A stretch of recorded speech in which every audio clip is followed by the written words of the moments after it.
Assalamualaikum warahmatullahi wabarakatuh. Dalam video ini, saya Asif Maulida Arkadia dengan NIM A11 2023 15038 dengan rekan saya Habibi Ramadhani dengan NIM A11 2023 15037.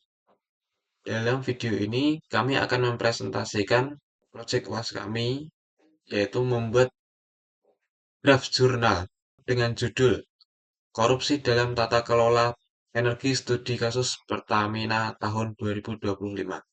Sebelum itu, kami akan menampilkan draft jurnalnya terlebih dahulu.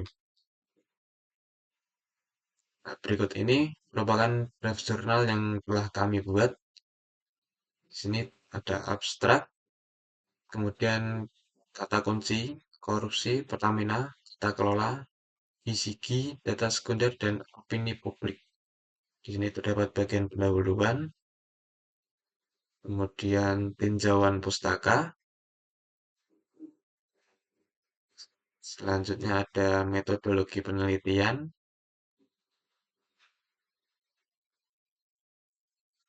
ada implementasi dan pembahasan.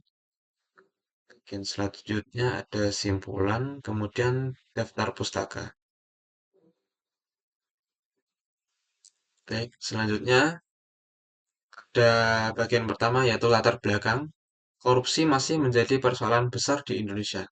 Bukan hanya melemahkan ekonomi, korupsi juga menghancurkan kepercayaan masyarakat terhadap negara.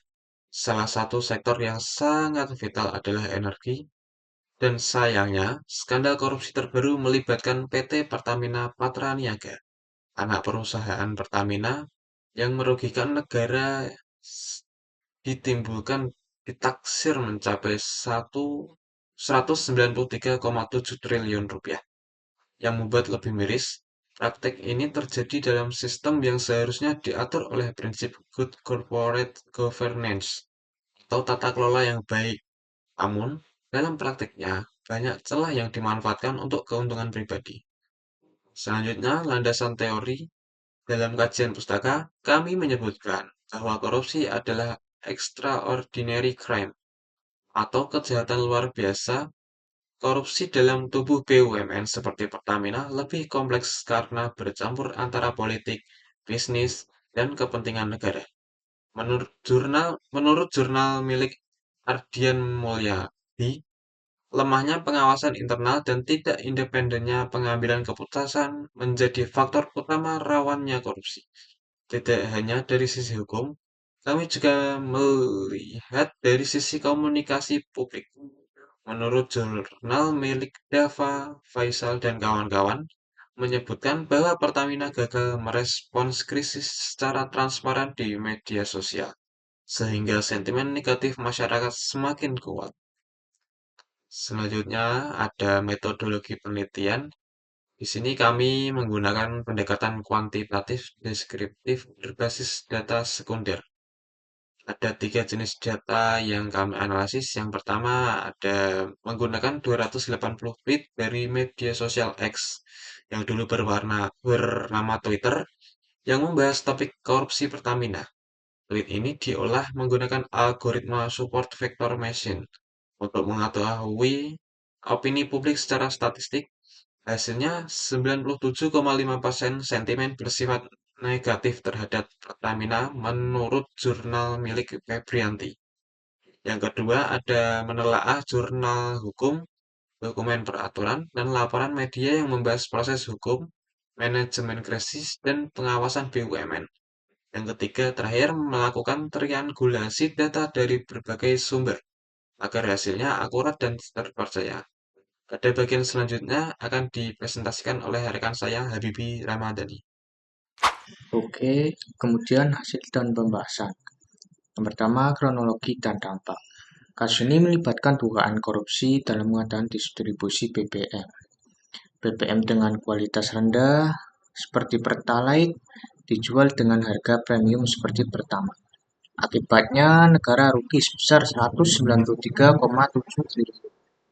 Selain dampak finansial, ini juga merugikan kepercayaan masyarakat yang turun terhadap Pertamina. Sentimen negatif di media sosial.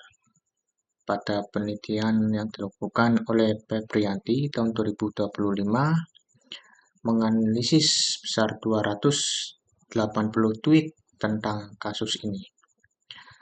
Hasilnya 97,5% tweet bersifat negatif. Ini menunjukkan bahwa masyarakat sangat kecewa dan marah terhadap kasus ini. Kemudian masalah pengawasan dan hukum. Kasus ini memperlihatkan bahwa pengawasan internal masih lemah. Kurangnya koordinasi antara lembaga penegak hukum membuat kasus besar ini sulit ditangani dengan cepat dan tegas. Selanjutnya, kesimpulan. Kasus ini atau kasus korupsi di Pertamina tahun 2025 menunjukkan lemahnya sistem pengawasan dan tata kelola BUMN. Dampaknya sangat besar baik dari sisi keuangan negara maupun kepercayaan publik. Data dari media sosial menunjukkan bahwa opini publik bisa menjadi indikator awal adanya krisis tata kelola. Kasus ini menunjukkan bahwa pengawasan internal saja tidak cukup. Diperlukan reformasi menyeluruh, baik dalam struktur pengelolaan maupun dalam membangun kembali kepercayaan masyarakat terhadap Pertamina. Sekian presentasi dari kami. Mohon maaf apabila ada kekurangan atau kesalahan kata. Saya akhiri. Wassalamualaikum warahmatullahi wabarakatuh.